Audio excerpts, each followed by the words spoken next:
السلام علیکم ورحمۃ اللہ وبرکاتہ سامعین، ایک بہت سبق آموز قصہ اور ایک سبق آموز کہانی۔ ایک خاتون نے ایک بہت ہی خوبصورت سانپ پال رکھا تھا جس سے وہ بے حد پیار کرتی تھی۔ سانپ تقریباً 7 فٹ لمبا تھا جس نے اچانک ایک دن کھانا پینا بند کر دیا۔ خاتون نے کئی دن تک سانپ کو کھانا کھلانے کی کوشش جاری رکھی لیکن وہ ناکام رہی، جس پر خاتون اپنے پالتو سانپ کو ڈاکٹر کے پاس لے گئی۔ خاتون نے ڈاکٹر کو تمام تر صورتحال سے آگاہ کیا، جس پر ڈاکٹر نے سوال کیا کہ کیا ہر رات سانپ آپ کے ساتھ سوتا تھا؟ خاتون نے جواب دیا، جی ہاں۔ ڈاکٹر نے پھر سوال کیا، جب سے اس نے کھانا پینا چھوڑا ہے کیا یہ آپ کے جسم کے بے حد قریب لیٹ کر اپنے جسم کو اکساتا تھا؟ جس پر خاتون نے برجستہ جواب دیا، جی ہاں، بالکل ایسا ہی ہے، اور مجھے انتہائی افسوس ہے کہ میں اپنے سانپ کو بہتر محسوس کرانے کے لیے اس کی کوئی مدد نہیں کر پا رہی ہوں۔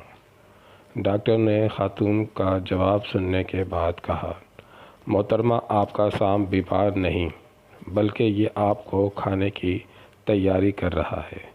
سانپ آپ کی جسامت کا روزانہ اندازہ لگاتا رہا ہے اور اس نے کھانا پینا اس لیے بند کر دیا ہے کہ آپ کو کھانے کے لیے اتنی جگہ بنا سکے جتنا آپ کا قد اور وزن ہے۔ خاتون ماہر کی یہ بات سن کر سکتے میں آ گئی۔ آپ کو اپنے ارد گرد موجود سانپوں کو پہچاننا ہے جو کہ آپ کے نہایت قریب ہیں، اور اس کا یہ مطلب نہیں ہے کہ وہ آپ کے بارے میں اچھے خیالات رکھتے ہیں۔ ضروری نہیں کہ آپ کے آس پاس پھرنے والے لوگ آپ کے ساتھ کھانے پینے اور اٹھنے بیٹھنے والے تمام لوگ آپ کے ہمدرد ہیں، بس آپ نے ان کو پہچاننا ہے۔ نہ جانے کتنے ایسے سانپ ہیں جو ہم سب کی آستین میں چھپے بیٹھے ہیں۔ جسے ہم محبت سمجھتے ہیں وہ ہمیں کھانے کی تیاری میں ہے۔ مت ٹٹولا کیجیے میرے لفظوں کو، سے میری ذات اپنی ہر تحریر کا عنوان ہوں میں۔ ویڈیو اچھی لگی ہو تو اس کو لائک سبسکرائب لازمی کر دیجیے گا۔ حوصلہ افزائی کے لیے بہت بہت شکریہ۔ مزید ایسی ویڈیو کے لیے ہمارا چینل سبسکرائب کر لیں۔ بہت شکریہ۔